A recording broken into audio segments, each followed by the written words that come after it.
Ever wonder why you can't remember what you just read on your phone? Your brain is sending you a warning. Real learning happens when you slow down, not when you scroll down. Sweden just made a bold move, ditching digital tools for old-school textbooks and handwriting. Why? Scientists discovered something concerning. Digital tools aren't helping us learn better. They're actually making things worse. For decades, we've been part of the biggest experiment in human history, replacing paper with pixels.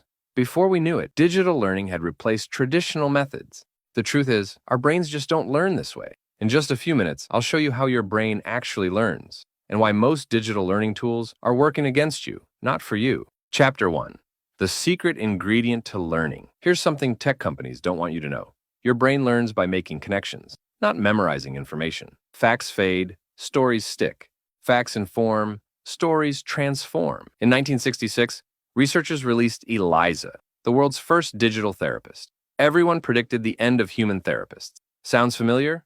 ELIZA failed, not because she lacked information, because she lacked something essential: humanity. 80% of therapy success comes from the human connection. The same goes for learning. It's not just about information, it's about human connection.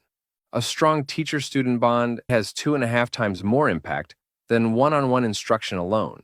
That means a teacher who truly connects with you in a classroom will outperform a private tutor who doesn't. Chapter 2. The biology of learning. Learning isn't just about absorbing information. It's a deeply biological process. Learning triggers oxytocin, the relationship hormone. When two humans interact, they release oxytocin together. And here's where it gets wild.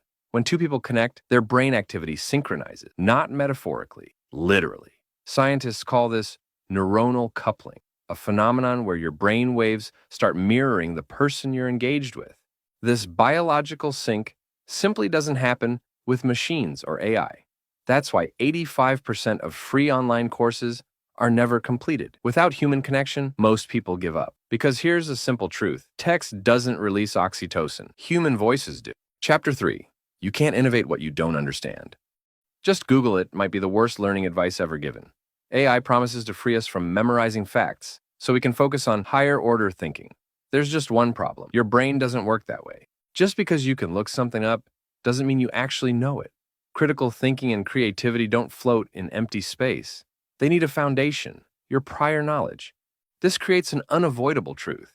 You can't think critically or logically without a foundation of knowledge. It's not optional. It's the starting point. Chapter 4. The multitasking myth. The myth of multitasking is costing you more than you realize. Your brain isn't built to handle multiple complex thoughts simultaneously. It can only focus on one. What we call multitasking is actually rapid task switching, which fragments our attention and diminishes our cognitive performance. This constant switching mirrors how we allocate our time. We spend over 2,000 hours per year on computers or phones for entertainment, but only 200 hours for learning. We are training our brains for distraction, not focus, not clarity. The issue isn't digital devices themselves. It's how they're designed. Every notification, every open tab, every autoplay video conditions our brain to crave interruption rather than focus. But real learning? That needs undivided attention, not as a matter of discipline, as a neurological necessity. Yet digital designers ignore this and keep piling on the stimulation. The result? Engagement without understanding, or as scientists call it, the illusion of learning. Chapter 5. You don't learn by studying, you learn by testing. Remember those long sessions of reading and highlighting, thinking that was all you needed to understand the material? Highlighting text feels productive, but when it comes to learning, it's nearly useless. Most people approach learning backward, focusing on reading and watching instead of recalling and remembering. Each time you retrieve information, you're not just accessing it, you're rebuilding it, strengthening neural pathways, making future recall easier. Even failing to remember something strengthens memory more than passively rereading it. Scientists call this the testing effect, one of the most powerful discoveries in cognitive science. That's why flashcards are so effective. They force active recall followed by immediate feedback, a crucial ingredient in long-term memory. Without feedback, it's hard to know if you're really understanding what you're reading. But with immediate correction, you refine and solidify your knowledge. We're not struggling to learn because our brains are broken. We're struggling because our tools and habits don't align with how our brains actually work. What helps us learn hasn't changed. Only our distractions have. The best learning methods aren't futuristic. They're rooted in history. This isn't about rejecting technology. It's about using it wisely. Your brain doesn't need the latest app. It needs methods that align with how it was built to learn. The real question is, will you let it?